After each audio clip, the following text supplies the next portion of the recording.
My entitled family tried to steal my house and give it to my spoiled brother, so I made sure they ended up with nothing. I had just gotten home from a week-long vacation. As I walked up to my front door, I slipped my key into the lock. It didn't fit. Confused, I tried the spare. Still nothing.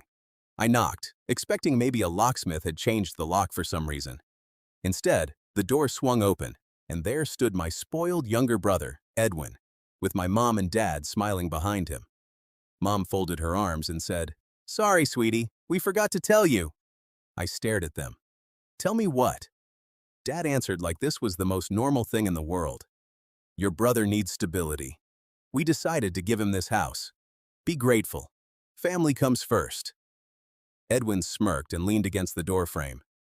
"Don't make a scene, big bro. Just rent an apartment somewhere." Then he slammed the door in my face. Oddly enough, I wasn't even angry. I'd seen this coming my entire life. Edwin had always been the golden child. Every birthday, every holiday, every opportunity somehow ended up benefiting him. If there was only enough for one of us, he got it. And I was expected to understand. But this wasn't another toy or family heirloom. This was the house I had worked years to pay for. 5 years earlier, my parents were about to lose their home to the bank. They begged me for help, promising that if I paid off the remaining mortgage, the house would legally become mine. I agreed, but only after everything was put in writing. I paid every dollar of the debt, and the deed was transferred into my name.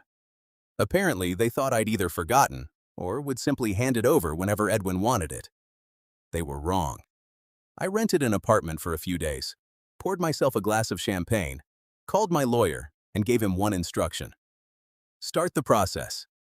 He didn't ask any questions. He already knew exactly which paperwork I meant. The next morning, my phone exploded with calls. When I finally answered, my mom was screaming that I was selfish and ungrateful. I smiled and replied, "Sorry, Mom. I forgot to tell you."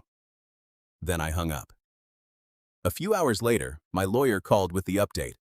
Since the deed was legally in my name, Edwin had no right to be inside the house. When he refused to leave, the police arrested him for trespassing on private property. As he was led away in handcuffs, my parents stood there speechless, finally realizing that treating me like the backup plan had cost them everything. They always said, "Family comes first." I simply made sure the law came first. Sometimes, the people who expect you to sacrifice everything for family are the first ones to forget what family is supposed to mean.